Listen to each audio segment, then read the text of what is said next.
la cuarentena extendida en varios países, algunos desafíos también en materia logística y sobre todo al principio de la cuarentena o de la pandemia en general con los cierres de las fronteras. Pero bueno, en el marco de todo este contexto complejo que mencionamos, lo que queremos saber es cómo afecta las negociaciones del Mercosur y el comercio internacional, en particular las exportaciones de la Argentina. Para hablar de eso convocamos a dos expertos en la materia. Tenemos a dos funcionarios del Ministerio de Relaciones Exteriores, Comercio Internacional y Culto de la Nación. Por un lado tenemos a José María Ervilla. Buenas tardes, José María, bienvenido. Él es director nacional de Negociaciones Económicas Internacionales de la Cancillería, uno de los que nosotros decimos que se sienta a negociar en la mesa de negociación lo que es la letra chica de los acuerdos, tanto con los socios del Mercosur como con otras contrapartes de otros países. Y por otro lado tenemos a Enrique Agustín Hurtado. Bienvenido, Enrique.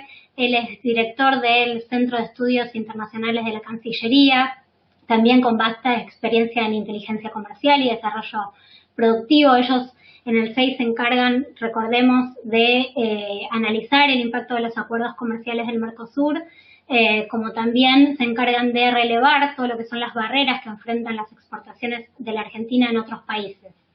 En este sentido, no me quiero demorar demasiado en la introducción. Vamos a hablar o a explicar algunas cuestiones de índole más administrativo-logístico. La jornada de hoy está pensada para durar aproximadamente 1 hora. Durante los primeros 45 minutos vamos a estar escuchando a nuestros expositores y los últimos 15 a 20 minutos, la idea es abrir el espacio para consultas de ustedes, así que les pedimos por favor que si tienen dudas las vayan anotando y las hagan a través del chat público que les aparece en la parte de abajo de la pizarra, y a medida que vayan llegando yo las voy a ir hablando, las voy a ir mencionando y se las voy a hacer a los expositores. Muchas gracias nuevamente por acompañarnos en el día de hoy y vamos a hablar directamente con nuestros invitados, que es lo que más interesa hoy. José María, nos gustaría un poco que nos cuentes qué impacto están percibiendo hoy de la pandemia y en particular cómo está afectando las negociaciones del Mercosur. Suponemos que hay, por supuesto, reuniones virtuales y en función de eso, bueno, ¿qué está ocurriendo con la interacción con los restantes socios del Mercosur y qué estrategias, si es que las hay, se están abordando a nivel del Mercosur para hacer frente a esta crisis producto de la pandemia? Bueno, buenas tardes. ¿Me escuchan bien? Sí, perfecto. ¿Sí? Bueno, gracias. Primero, gracias a ustedes por la invitación. El tema es obviamente súper relevante. La pregunta con la que empezás tiene varias respuestas porque la pandemia y todos los efectos que provocó son como multidimensionales. En muchos sentidos trastocó por completo nuestra agenda de negociaciones. Nosotros comenzamos el mes de enero y febrero con una discusión intensa con los socios respecto de cuáles eran las prioridades de la agenda de negociaciones comerciales del Mercosur. En febrero y en enero tuvimos reuniones, incluso ya todavía presenciales, en las cuales acordamos un cronograma muy intenso de encuentros con Unión Europea, con EFTA, con Canadá, que eran las negociaciones que la Argentina consideraba que el Mercosur debía dar prioridad en función del grado de avance, concluir las tareas pendientes, empezando por la revisión legal del texto con la UE, y lo mismo de EFTA. Canadá, por ser la negociación más avanzada, ya con 7 rondas, y después una plétora de escenarios con distintos grados de prioridad. En algunos casos, un Estado parte del Mercosur le daba más prioridad a una negociación, nosotros a otra. Bueno, estuvimos todo el mes de febrero trabajando en una agenda que no pudimos cumplir en absoluto, porque un mes después todo se frenó. Entonces, durante las primeras semanas de febrero, ustedes piensen además que la pandemia vino del este hacia el oeste. Entonces, primero golpeó a Corea, en términos estoy hablando del eje horario, pero de nuestras negociaciones, ¿no? Primero los coreanos. Tuvimos una ronda en febrero en Montevideo, íbamos a tener otra en abril y se canceló por la pandemia. Teníamos que tener una ronda en marzo, acá en Buenos Aires, el 16 de marzo con EFTA. Habíamos planeado 3 días muy intensos de negociación con el objeto de generar una dinámica de cierre de varios puntos que nos habían quedado pendientes, y la tuvimos que cancelar una semana antes porque el virus había llegado a Europa. Y tuvimos que cancelar en abril la reunión que teníamos prevista para terminar los trabajos con Unión Europea. Se nos tomó como un mes y medio reacomodarnos, pensar cómo podíamos volver a trabajar en un esquema totalmente virtual. Descubrimos que algunas cosas se pueden hacer y otras es más difícil. Esto, por ejemplo, que te decía de EFTA, de cómo generar una dinámica de cierre, que es un aspecto muy particular de una negociación cuando la estás terminando. Vos tenés por ahí en una sala a los que están con la regla de origen, en otra con propiedad intelectual, en otra sala los de jefes, y se entra y se sale, se va a los pasillos, se discute, en una dinámica que además ustedes saben, el Mercosur es muy compleja porque somos 4. Entonces cualquier iniciativa la tenés que ir a discutir en el pasillo para ver si estamos de acuerdo, ir a buscar al Ministerio de Agricultura, todas esas cosas. Sí, vos lo sabes muy bien. Todas esas cosas es muy difícil hacerlas virtualmente. Gran parte de la revisión legal, de esto les cuento una anécdota de la cocina de cómo es negociar en tiempos de pandemia. Tenemos una conexión, por ejemplo, por una plataforma con la Unión Europea y una conexión por otra plataforma distinta, Intra-Mercosur. Usan 2 plataformas distintas. A veces, sí, para poder conectarnos, porque muchas veces la Unión Europea nos contesta algo y nosotros tenemos que discutir entre nosotros una respuesta.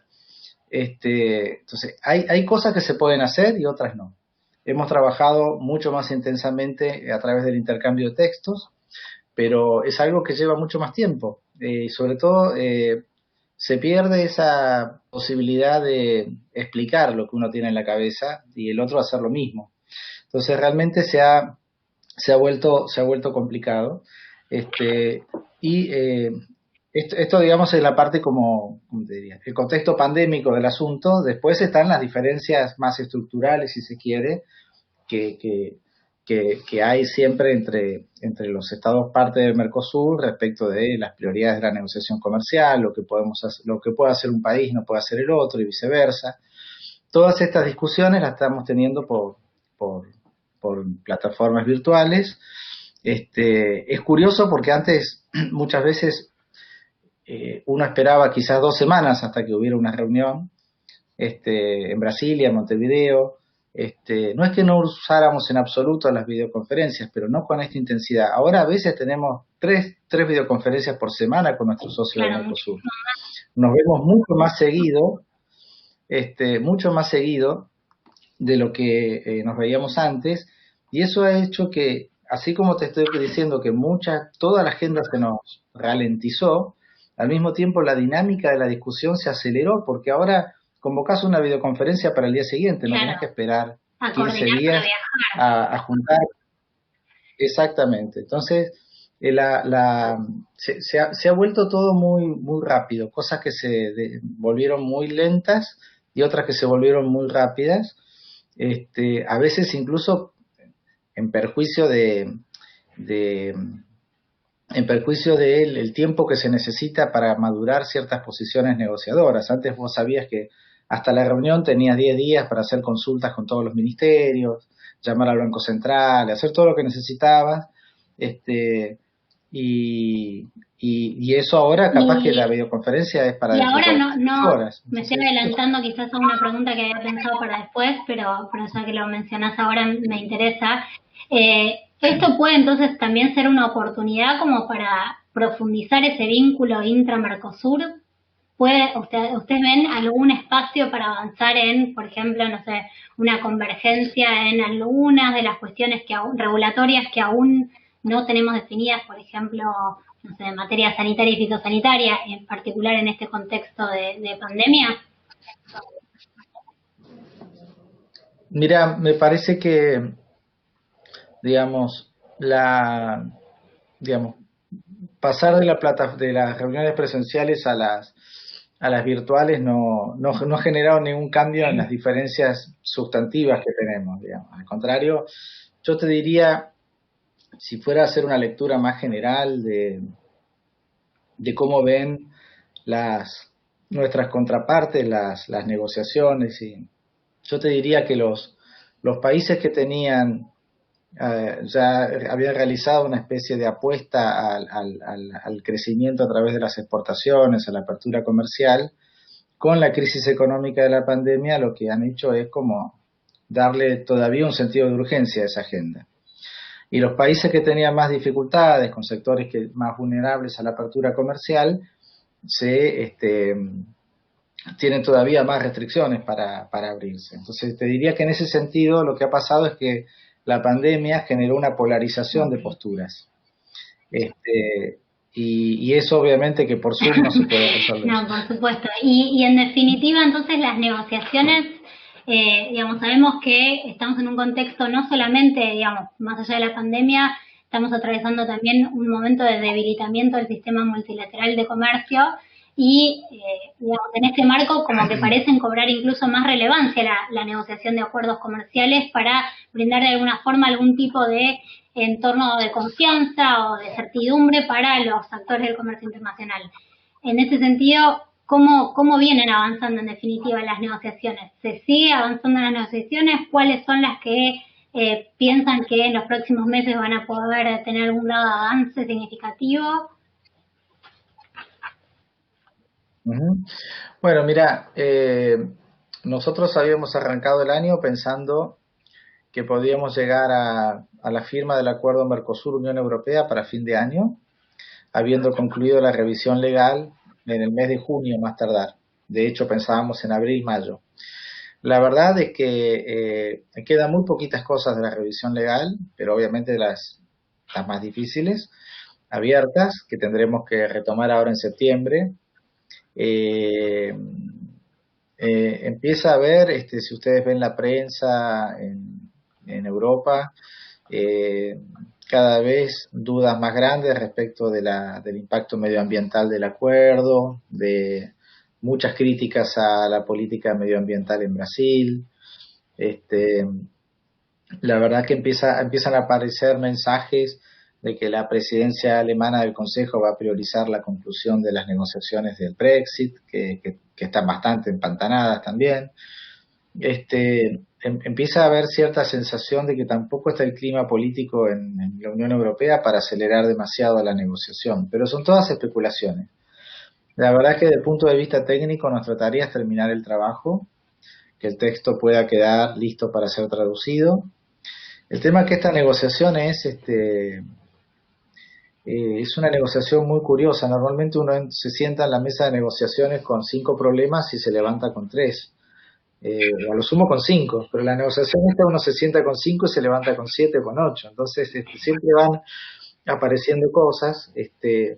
Nosotros no sé si se han fijado, pero en mayo el Ministerio de Agricultura hizo una consulta pública por el tema de los usuarios previos de los términos que van a ser beneficiados por una cláusula del abuelo, de grandfathering, que son Parmesano, Reggianito, Gruyère, Fontina y Ginebra. Entonces tenemos que armar ese listado, estamos trabajando, pero en este contexto también de pandemia es difícil reunir toda la información, contactar a todas las empresas. Al mismo tiempo, al construir la lista empezaron a surgir dudas respecto de qué es un usuario previo y qué no. Empezamos a discutir con la Unión Europea ese tema, obviamente no estamos de acuerdo. Entonces, ahora, digamos, vamos a retomar. Bueno, convengamos que todo el tema de indicaciones geográficas y de denominaciones de origen ha sido uno de los temas más controversiales, digamos, del acuerdo. No sé si toda la gente te está siguiendo, José, lo que estás hablando tiene que ver con algunas cuestiones específicas de lo que es la negociación de indicaciones geográficas. Y bueno, es un tema más que está empantanando, digamos, esta negociación que al parecer estaba en principio cerrada o concluida, aunque estamos en revisión todavía legal. Entonces, por lo que decís, Sí. no vemos como una posibilidad de un cierre en el corto plazo, más nosotros también estuvimos leyendo justamente todas las voces, pero como decís vos son especulaciones, justamente en contra del acuerdo, no solamente desde Europa, bueno, desde acá también había desde el Mercosur digamos, algunas cuestiones a resguardar desde el punto de vista del Mercosur, sobre todo industrial. Eh, ¿Qué perspectivas en definitiva hay de que este año evidentemente va a ser difícil? O sea, en septiembre hay una reunión de CIS para seguir revisando las cuestiones de la revisión legal, pero este año probablemente no sea el año en que se defina esto y el año que viene veremos lo que va a ocurrir. Mira, yo creo que el- hay, hay, hay dos clases de temas, digamos. La revisión legal, en principio, tiene cuestiones complejas, pero eh, como todo cuando se meten los abogados, digamos. Pero son resolubles, en definitiva, uno sabe más o menos la dimensión. Lo de indicaciones geográficas y los usuarios previos me parece que es un poco más complejo, sobre todo en términos de que va a llevar más tiempo. Es políticamente más sensible de ambos lados. Entonces yo honestamente no veo que hasta fines de septiembre, principio de octubre la terminemos. Eh, Eso nos pone en un horizonte bastante estrecho, digamos, para que el acuerdo sea traducido y sea sometido a consideración del Consejo en noviembre, diciembre. Así que me parece que es razonable pensar que a menos que haya una, una voluntad política muy grande, que hoy no la veo, no, el acuerdo puede ser firmado en diciembre, cuyo caso pasará para comienzos del año que viene.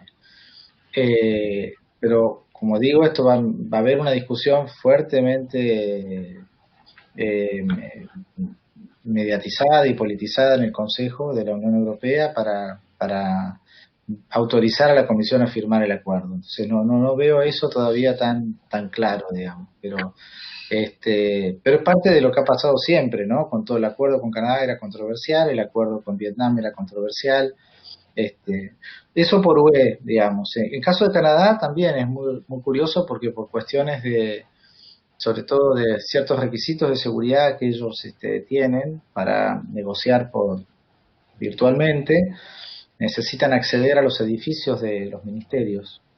Así que la negociación con Canadá está casi parada por eso y nos hemos concentrado en hacer trabajo intra-Mercosur. Es una negociación muy compleja que tiene sobre todo la oferta de servicios y de inversiones.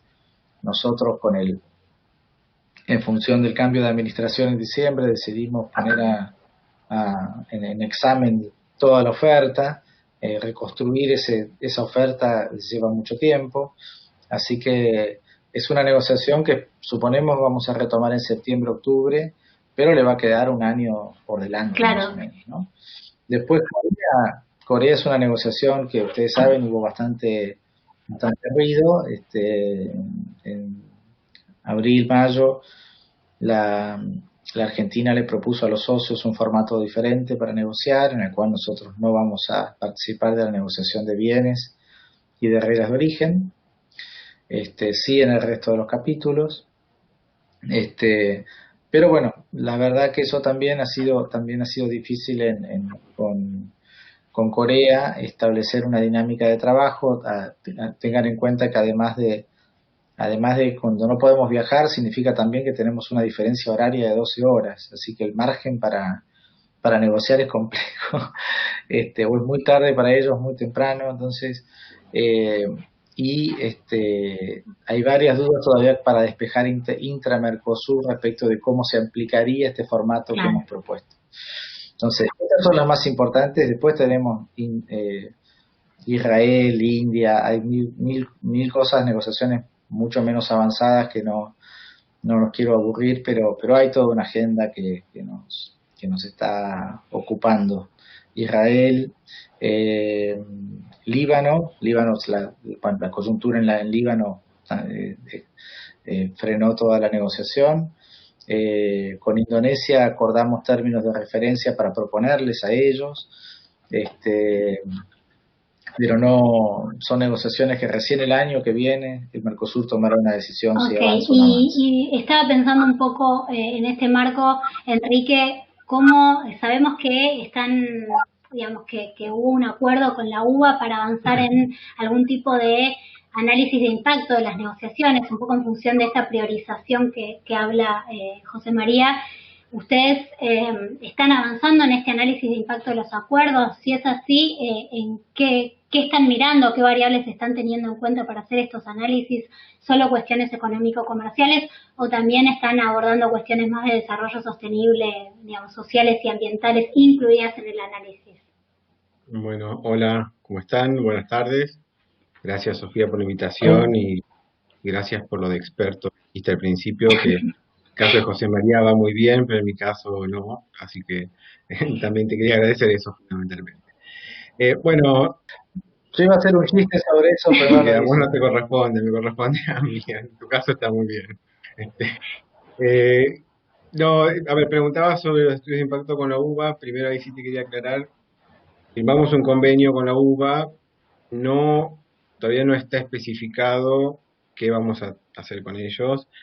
Hablamos a ver, los dos tenemos ganas, las dos partes tenemos ganas de trabajar en estudios de impacto con ellos, pero la verdad todavía no nos hemos sentado a definir qué vamos a hacer ni cómo, así que todavía no te podría decir que estamos trabajando con ellos en este tema. Pero sí queremos hacerlo, digamos, yo tengo una charla pendiente con ellos, hace poco que estoy en este rol, hace un par de días, así que tengo pendiente darme con ellos y ver cómo vamos a trabajar con ellos. Sí estamos trabajando nosotros con nuestra cuenta en temas de estudios de impacto, un poco con lo que veníamos haciendo con José María y el equipo de José María en las negociaciones, con un set de indicadores que vamos trabajando y desarrollando ad hoc a la par de las negociaciones que va llevando José María y que nos va pidiendo cosas, y eso generó que vayamos trabajando y desarrollando muchos indicadores de sensibilidades ofensivas, defensivas, cálculos de desvío de comercio, etcétera. Pero fundamentalmente en el estudio de impacto también tenemos en el CEI unos programas que son específicamente para realizar estudios de impacto en negociaciones. Uno es el GTAP, quizás lo conoces, es conocido. Sí, lo conocemos. Así bueno, tenemos el GTAP, tenemos una persona que se ha capacitado en el GTAP, así que trabajamos con ese modelo por un lado, y también el año pasado en el 6 se trabajó con una investigadora del CONICET que desarrolló otro modelo de equilibrio general computado. No es el GTAP, es aplicado en otro programa que es GAMS, quizás alguien lo conozca. Digamos, pero... Nosotros trabajamos con GAMS. Nicolás, Nicolás Jorge puede dar cuenta de todos los modelos desarrollados en ese lenguaje, pero sí. Bueno, ahí trabajamos se desarrolló un modelo particular en GAMS, trabajando con esta investigadora del CONICET, que lo que tiene de ventaja es que da más márgenes de libertad, porque el GTAP es un paquete cerrado, es un software cerrado, que es limitado para algunas cosas, más allá que también que también es interesante, pero este otro modelo nos da mayores márgenes de libertad para, por ejemplo, trabajar en la definición de sectores, de productos específicos, que el GTAP ya viene con un paquete cerrado, se puede liberar algunos supuestos, por ejemplo, empleo, que creo que para nosotros es muy importante, ¿no? Trabajar sin ese supuesto de pleno empleo para que sea más realista también los resultados de impacto, entre otras cuestiones que hace que sean, es como más tailor-made, si se quiere, este modelo, pero también tiene alguna limitación, digamos, porque, por ejemplo, este modelo nos sirve para trabajar estudios de impacto bilateral, Argentina con un socio. El GTAP permite hacer multipaís, con lo cual sí trabajar como acuerdo Mercosur, 4 países con una contraparte.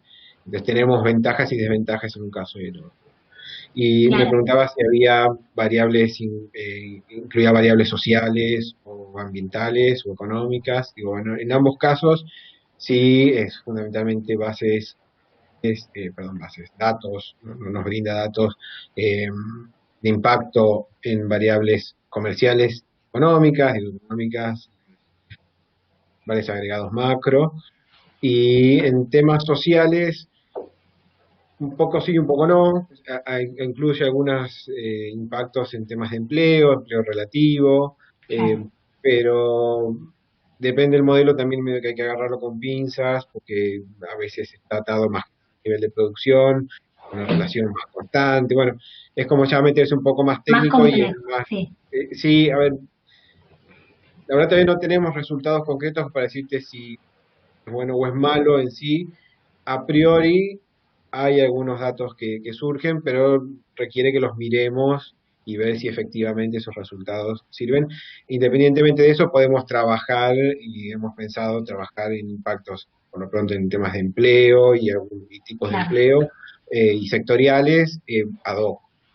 Perfecto. Temas, Y respecto un poco a, bueno, sabemos que con la pandemia vinieron aparejadas, bueno, vino a profundizar algunas tendencias que veníamos observando en el comercio internacional desde hace un tiempo. Me refiero específicamente al incremento de barreras tanto arancelarias en el marco de la guerra comercial, que fue una de las principales medidas implementadas, como las pararancelarias que vienen en las últimas décadas incrementándose significativamente, por mencionar algunas, las medidas sanitarias y fitosanitarias, o mismo los obstáculos técnicos al comercio.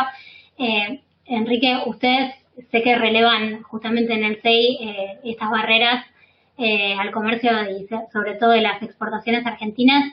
¿Te parece, bueno, que en este último tiempo, producto de la pandemia, hubo un incremento de barreras? Y si es así, ¿cuáles fueron los principales países que las aplicaron y a qué productos? sí, hubo un trabajo fuerte en Cancillería que fue cuando bueno, se desató la crisis, ¿no?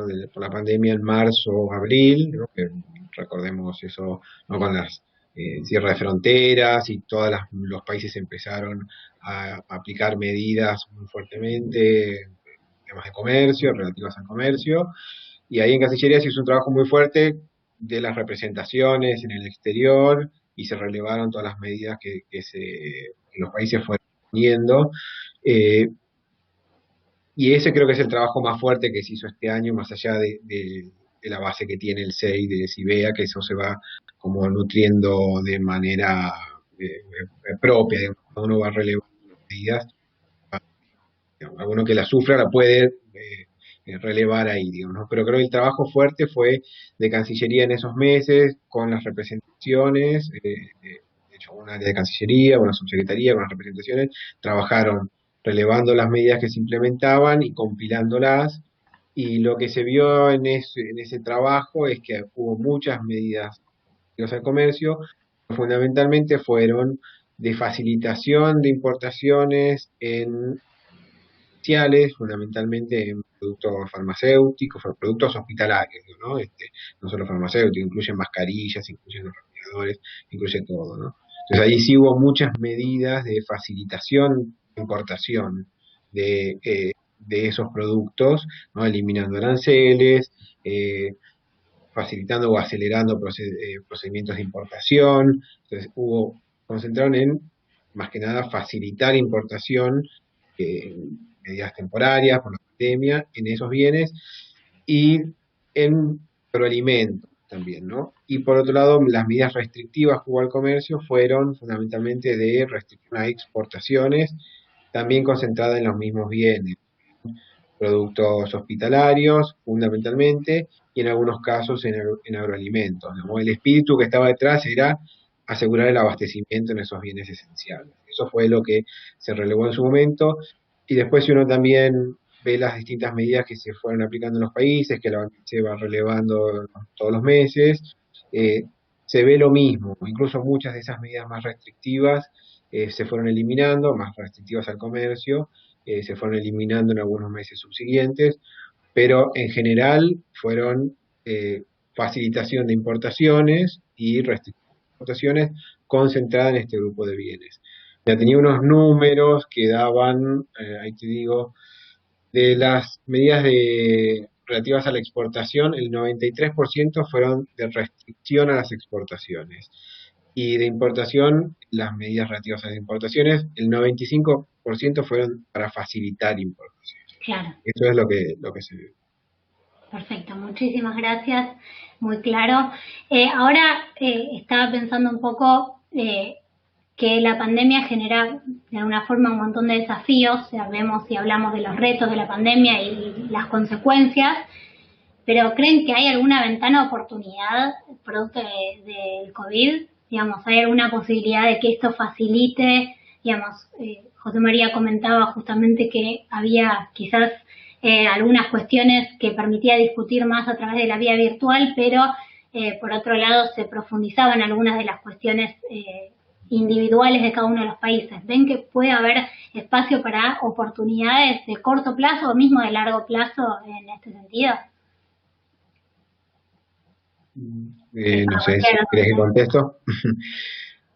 Ahí también menciona por un lado un trabajo que se hizo en Cancillería, también con las representaciones del exterior que relevaron algunas oportunidades de corto plazo, los meses en el contexto de la pandemia, y sí detectaron muchas oportunidades en el sector de agroalimentos, teniendo en cuenta el abastecimiento, las necesidades de consumo, aumentos de demanda, etcétera, pero en este contexto ellos relevaron por país, por región, y digo, es variopinto, digamos, la cantidad de productos que hay, desde agrícolas, alimentos más procesados, frutas, hortalizas, una cantidad grande de productos, pero sí puntualmente en el sector de agroalimentos. Ahí sumo que cuando nosotros miramos las exportaciones de Argentina este año, mes a mes, las exportaciones que crecieron este año, que el agregado da caída, hasta junio era un 11% de caída de exportaciones, los sectores que crecieron o los productos que crecieron son del rubro agroalimenticio, ¿no? Commodities agrícolas principalmente, pero también aparecen algunos, algo más agroindustrial, si se quiere, ¿no? Si uno mira las tasas interanuales, pero mes a mes, también aparecen algunas recuperaciones en algunos agroalimentos, y sí me pareció muy interesante que, por ejemplo, dentro de lo que es el grupo de bienes industriales, tienen números rojos, caídas muy grandes durante todo el semestre, algunos mantienen tasas muy altas de caída, ¿no? 50 más 60% inclusive, pero por ejemplo aparecen productos farmacéuticos, mes a mes empezó a revertir una caída que era grande en marzo-abril, y ya en junio, por ejemplo, mostró una tasa positiva de crecimiento de exportaciones, ¿no? Productos farmacéuticos que tienen que ver con lo que mencionaba antes, ¿no? Y claramente en este contexto es un sector donde tiene una oportunidad en todo el sector farmacéutico en sí. Así que eso sí es lo que detecto. Y después uno podría entrar también en el rubro servicios, que mencionabas algo vos, ¿no? Lo que tenga que ver más con la digitalización, ¿no? Con los servicios de transporte, turismo, no, que eso es realmente otra realidad, pero lo que tenga que ver con la digitalización, servicios tecnológicos, etcétera, digo, ¿no? Eso claramente también hay una oportunidad en este contexto. Y teniendo en mente un poco todas estas variables que estuvimos hablando y mismo los acuerdos y de cara al futuro, ¿no? Estamos pensando que, bueno, algunas de las tendencias que venían observándose se profundizaron producto de la pandemia. Estamos esperando o podemos llegar a ver algunas de estas tendencias sigan después de la pandemia. En tal caso, ¿cuáles les parecen que pueden ser? Por ejemplo, no sé, los cambios en los patrones de consumo. Si estos cambios van a mantenerse o fueron simplemente por la pandemia y no van a seguir. El incremento de medidas sanitarias y fitosanitarias producto de una mayor preocupación por la salud y la inocuidad de los alimentos. ¿Esto va a mantenerse en el tiempo? ¿Qué les parece? ¿Sí? Estoy buscando el micrófono, perdón. Nosotros empezamos en abril a estudiar de manera bastante embrionaria todavía cuál sería el efecto de del COVID en las negociaciones comerciales, pensando en temas puntuales, ¿no? Entonces, nosotros desde hace ya algunos años veníamos, digamos, sacando nuestro foco exclusivo en agro y alimentos como interés ofensivo de la Argentina, y habíamos incorporado a los servicios. Me parece que ese es un tema que muy difícilmente se revierta. Ya la Argentina en temas de comercio electrónico era ofensiva, digamos, un país que propone en las negociaciones incorporar el comercio electrónico. No digamos exentos de problemas, porque hay aspectos regulatorios que en Argentina tampoco están totalmente desarrollados, como la localización de servidores, por ejemplo.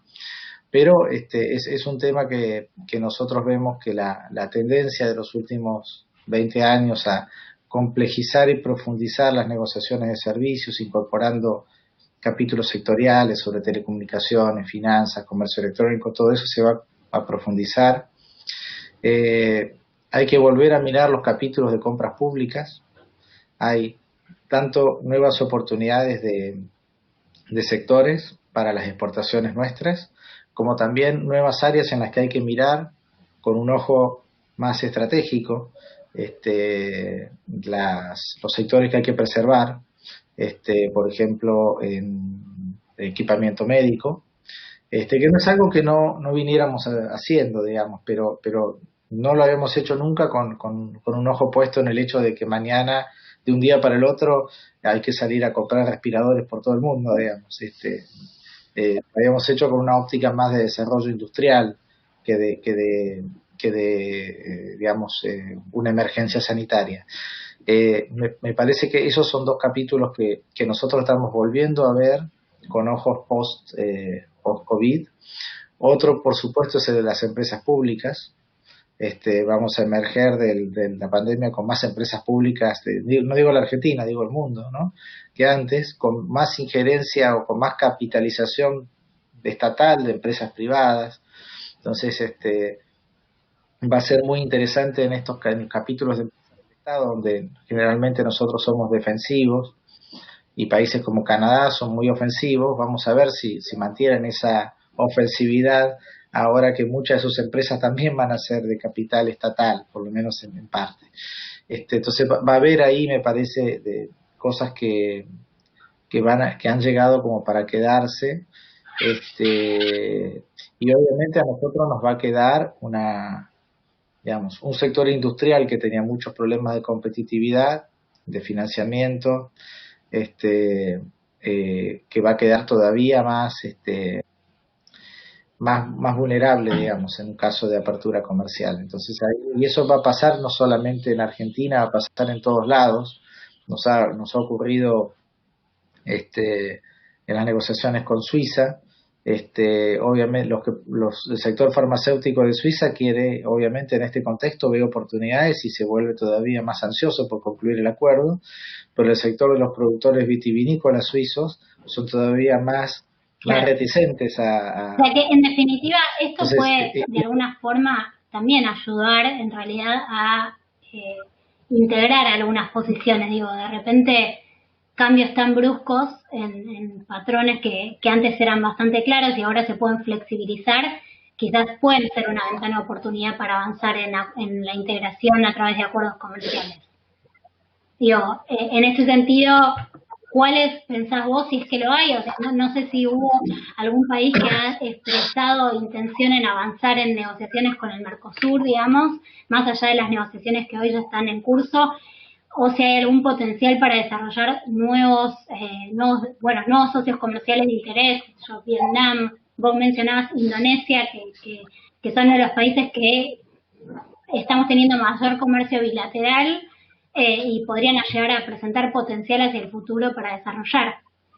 Pero hoy por hoy las exportaciones desde Argentina quizás están concentradas en muy pocos productos. Digamos que un acuerdo podría llegar a permitir la diversificación con esos destinos. No sé. Sí, eso por supuesto que está, digamos, yo no te podría dar ahora una respuesta definitiva. Me parece que todavía el panorama está muy cambiante Hay países donde uno ve un cambio de tendencia más vertiginoso, digamos. Los países centroamericanos, por ejemplo, que son países que tienen un crónico déficit alimentario, están todos implementando políticas de seguridad alimentaria, que de variada índole, desde promoción de su sector agrícola hasta diversificación de sus proveedores. Y ahí la Argentina tiene para ganar. Y al mismo tiempo también tenemos espacio para, sobre todo, no como nos pasa con muchos mercados de Asia, que básicamente exportamos commodities, sino para exportar alimentos. Hoy en día nosotros estamos muy marginados de esos mercados porque no tenemos acuerdos comerciales, mientras que ellos sí los tienen con México, con Unión Europea y con Estados Unidos. Entonces, por ejemplo, productos lácteos que tienen mucho potencial, hoy en día ese mercado está copado por otros proveedores. Pero ahí hay margen, totalmente margen, pero como te digo, vamos a tener que avanzar en las negociaciones comerciales, también teniendo en cuenta que tenemos un sector manufacturero que va a emerger de la pandemia más vulnerable de lo que estaba antes. Y ahí hay una ecuación que siempre ha sido difícil para la Argentina, como potenciar su sector exportador, que está más vinculado al agro, y como al mismo tiempo preservar su sector industrial, que está más orientado al mercado interno o a los mercados del Mercosur. Entonces, esa cuadratura del círculo, es una opinión totalmente personal, la veo post pandemia más difícil de resolver. En la inmediata post pandemia, por lo menos, la veo más difícil de resolver que de lo que ya era antes, ¿no? Ahí va a haber que pensar mucho a nivel del Estado cómo encontrar una ecuación que nos contenga a todos, a todos los sectores. Nosotros hemos hecho trabajos de relevamiento con el sector privado y tenemos muy claro que existe esta orientación distinta de distintos sectores y que es difícil contenerlos a todos en una misma negociación. Todas las negociaciones van a tener sensibilidades y van a tener oportunidades. Y ese es un poco, digamos, es como un rompecabezas que es difícil para nosotros ahora. Es difícil ahora en medio de la crisis pensarlo también. Sí, muchísimas gracias, muy, muy claro, José María. Tengo una última, o ya, no, ya es hora de pasar a las consultas quizás de ustedes que tienen para hacerle, que tenemos estos expositores, así que los que quieran hacer alguna consulta, les pedimos que envíen sus consultas por el chat público. Vi que alguien había estado escribiendo, no sé si es una consulta o es una afirmación. Acá Bernardo Andrés Pinto dice: el presidente había hecho declaraciones públicas sobre la suspensión de las negociaciones iniciadas. ¿Cómo se han de interpretar estas declaraciones? Había entendido que estaban paralizadas las negociaciones y es bueno saber que no es así. Existen negociaciones intra-Mercosur en vías de una zona aduanera común. ¿Cómo está previsto en la negociación UE-Mercosur, una vez que entra un producto a Brasil, por ejemplo, no pagaría derechos aduaneros en Argentina?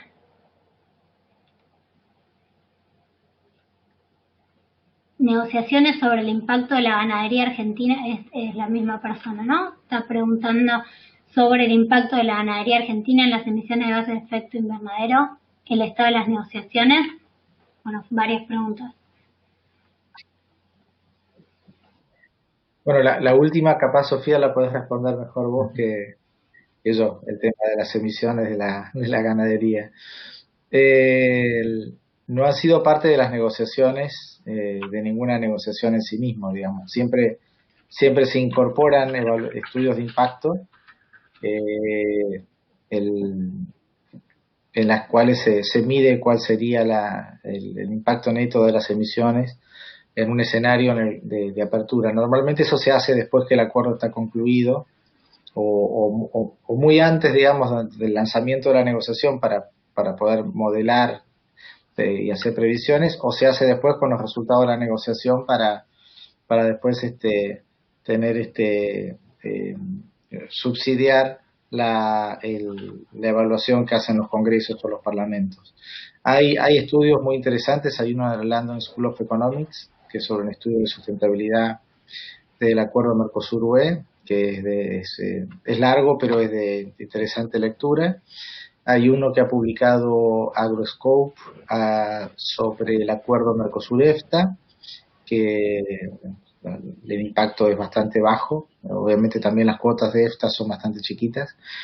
Y respecto del tema de la negociación, supongo que se refiere a Mercosur-Unión Europea.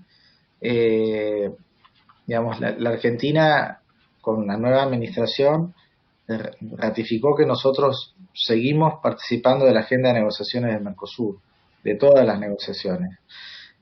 Así que eso se ha mantenido. Obviamente que después corresponde al presidente la decisión si se firman o no los acuerdos, y a los congresos si se ponen en vigor o no.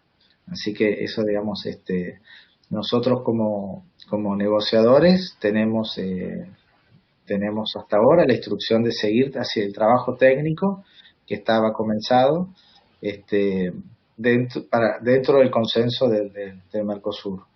Y había una pregunta sobre la unión aduanera. Me parece que la pregunta se refiere al doble cobro del arancel externo común.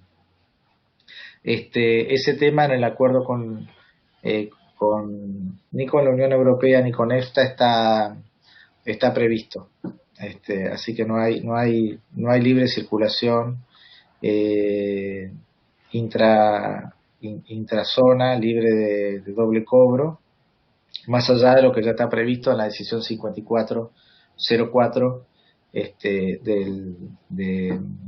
del Mercosur, digamos, que es cuando llega a 100% de preferencia el producto, puede ser considerado originario a los efectos de su incorporación en un proceso productivo, pero no hay cláusulas específicas en el acuerdo Mercosur-UE ni Mercosur-EFTA. Creo que esas son las tres preguntas por lo que yo podía aportar. Perfecto. Enrique, no sé si vos querés agregar algo más. Creo que un poco quizás podríamos agregar o vale agregar la distinción del proceso de lo que falta para concluir el acuerdo Mercosur-UE. Aún revisando, o sea, aún pasando la revisión legal, aún falta todo el proceso de ratificación por los congresos. Si querés explicarlo, José María, porque quizás puede llegar a ser de interés. Bueno, voy a tratar de ser simple, una cuestión compleja. El acuerdo es compleja del lado de la Unión Europea porque ellos son un bloque que tiene competencias delegadas por los Estados miembros en la Unión y otros temas que no están delegados. Entonces el acuerdo Mercosur-Unión Europea es lo que en la jerga europea se llama un acuerdo mixto, que combina competencias exclusivas de la Unión con competencias compartidas. Eso hace que el acuerdo tenga que ser, una vez que sea ratificado, firmado con la aprobación del Consejo, donde tienen que votar los Estados miembros para autorizar a la Comisión a firmar, el acuerdo podría entrar en vigor provisionalmente si el Parlamento Europeo lo aprueba. Pero después la entrada en vigor definitiva necesita la aprobación de todos los parlamentos nacionales de los Estados miembros de la UE. Es el caso, por ejemplo, del acuerdo Unión Europea-Canadá, que ahora están en un problema porque el Parlamento de Chipre rechazó el acuerdo. Entonces, el acuerdo entró en vigor provisionalmente hace 3-4 años y ahora tienen un problema porque va a quedar bloqueado. Entonces tienen un problema legal de difícil resolución. El acuerdo Mercosur-Unión Europea tiene estos elementos mixtos que tienen que ver no con temas económicos, sino con temas políticos. Todos los aspectos políticos y de cooperación son competencias mixtas, con lo cual una de las posibilidades tendría que ver con la división del acuerdo en dos partes, una que sería competencia exclusiva de la Unión y solamente necesitaría la aprobación del Parlamento Europeo, sin tener que pasar por los Estados miembros, y un acuerdo político que sí necesitaría la aprobación. Todo esto es política ficción, porque obviamente que los Estados miembros de la UE tienen primero que estar de acuerdo con un esquema como digamos. Los Estados parte del Mercosur tendrían que estar de acuerdo con un esquema como este. Pero es parte de las cosas que se están discutiendo, porque el escenario en la Unión Europea es muy, muy complicado desde el punto de vista político. Desde el punto de vista del Mercosur es mucho más simple. El acuerdo se firma por una decisión de los ejecutivos y va a los congresos.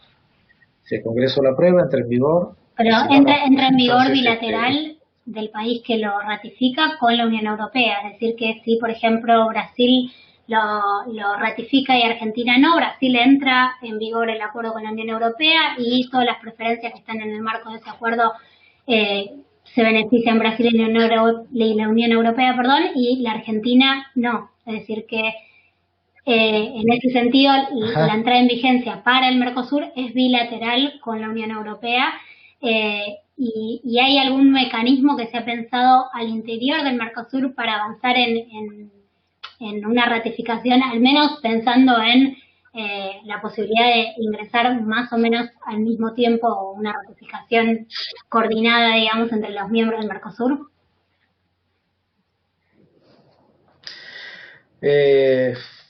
Nosotros a principios de año, cuando teníamos una visión más, digamos, optimista de todos los plazos que nos iba a llevar el trabajo, propusimos a los socios de Mercosur, y la recepción fue buena en su momento, que comenzáramos a trabajar en un esquema de coordinación para que el acuerdo entrara en vigor en la medida de lo posible en plazos muy, muy próximos entre sí.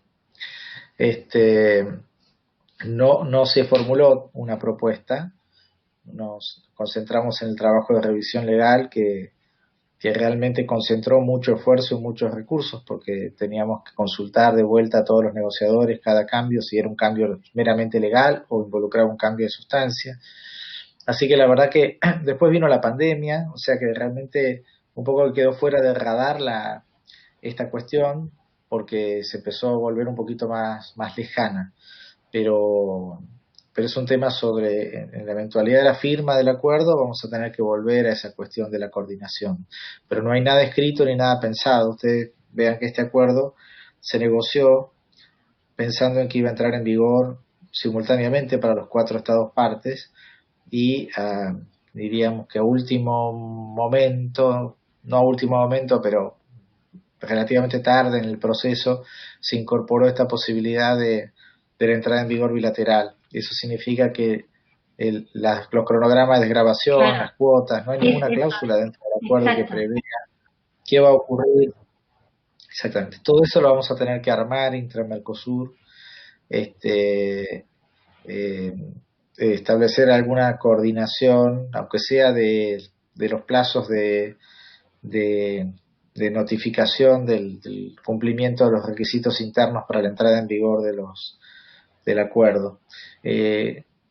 No hay que olvidarse de todas maneras que esta cláusula se incorporó por una decisión política de introducir en el acuerdo un incentivo a que los 4 estados partes lo firmen y que no hubiera un bloqueo por parte de un estado. Entonces el acuerdo, esta cláusula genera un incentivo negativo o positivo según se lo vea, para que si un país lo ratifica, otro país de Mercosur no se quiera quedar afuera de las preferencias comerciales y también se apura a ratificarlo.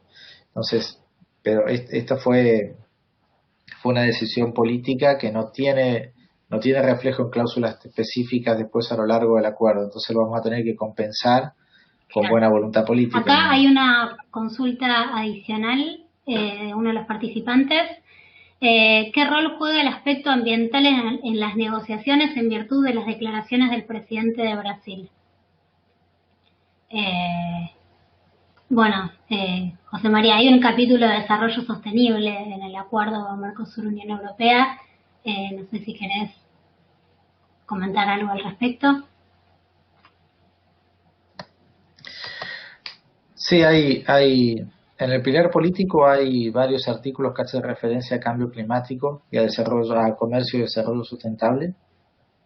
Y hay un capítulo de comercio y desarrollo sustentable en el pilar comercial del acuerdo, en el cual las partes se comprometen a respetar las convenciones medioambientales, los estándares laborales de la OIT, de manera de no utilizar, digamos, no rebajar estándares como una forma de adquirir de manera espuria mayor competitividad, ¿no? Es un capítulo que el Mercosur negoció históricamente con algún recelo, porque también existía el temor de que algunas medidas pudieran ser empleadas como una restricción encubierta al comercio, ¿no? Sobre todo la pretensión de la UE de incorporar una mención explícita del principio precautorio. Sí, sin embargo, el Mercosur aceptó esa cláusula, obviamente con, no le llamaría restricciones, pero sí con algunas salvaguardias que tienen que ver con la incorporación en el texto de la jurisprudencia de la OMC respecto del uso de las medidas provisionales en el capítulo de medidas sanitarias, lo cual no significa que esto no haya sido una enorme concesión del Mercosur, porque introduce un elemento se quiere, digamos, de incertidumbre respecto del uso de medidas medioambientales en el futuro, digamos. Pero desde el punto de vista de la Unión Europea, las preocupaciones que hay creo que no tienen que ver con lo que está escrito en el acuerdo, tienen que ver con una preocupación más general respecto del grado de compromiso del gobierno actual de Brasil con la política medioambiental.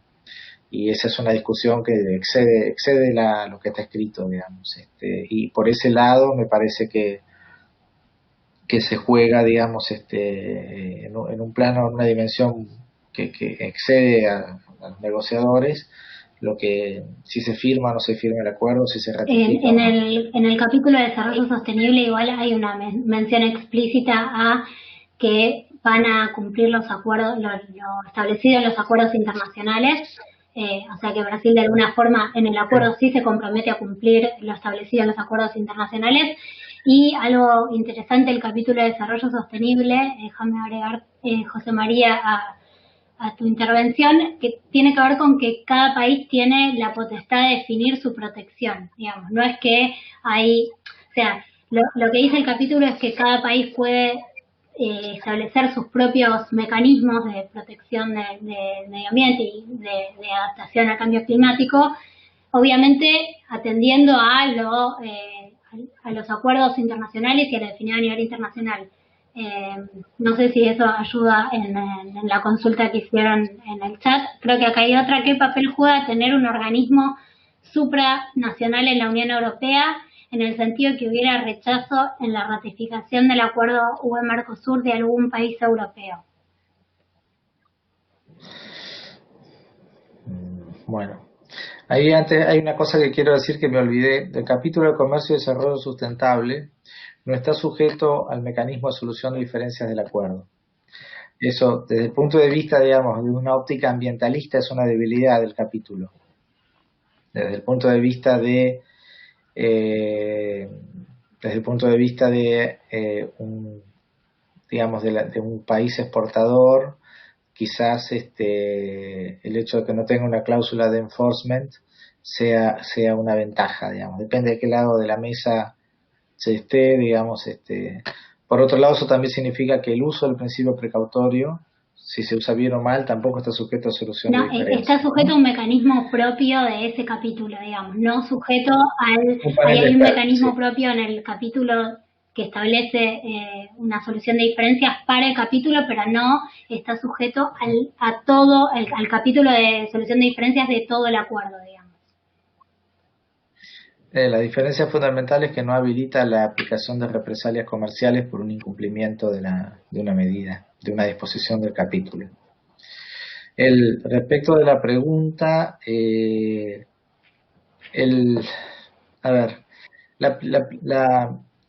La Comisión Europea no puede firmar el acuerdo si no es con una autorización del Consejo. Ahí es la primera instancia donde esta cuestión de supranacionalidad versus intergobernamentabilidad tiene como una zona gris en la que se mezclan. El Consejo está conformado por los 27 Estados miembros y son ellos los que tienen que autorizar a la Comisión. La Comisión sola no puede hacerlo. Ella actúa por un mandato. Ahí hay una diferencia que básica, es si el acuerdo es de competencia exclusiva de la Unión, basta con que haya un voto de mayoría calificada para que se apruebe el acuerdo, y si es un acuerdo de competencia mixta, tiene que ser por unanimidad. Con lo cual, acá lo que se juega, digamos, es una diferencia también entre los ejecutivos y los legislativos de los Estados miembros. Porque el gobierno de Chipre dio su consenso a la firma del acuerdo Unión Europea-Canadá. Es el Parlamento chipriota el que 4 años después dice que no, ¿no? Entonces ahí hay una, casi te diría que más que supranacionalidad versus intergubernamentalidad, hay un problema de las prioridades de los ejecutivos versus los legislativos muchas veces. O también el hecho de que un parlamento analiza el acuerdo 4 o 5 años después de que entró en vigor, cuando capaz las circunstancias políticas, la lectura que se hace del acuerdo cambió por completo. Podría pasar lo mismo con el acuerdo con el acuerdo Mercosur-UE. Entonces, hoy en día la UE tiene un problema de legalidad del acuerdo con Canadá y no lo tiene resuelto.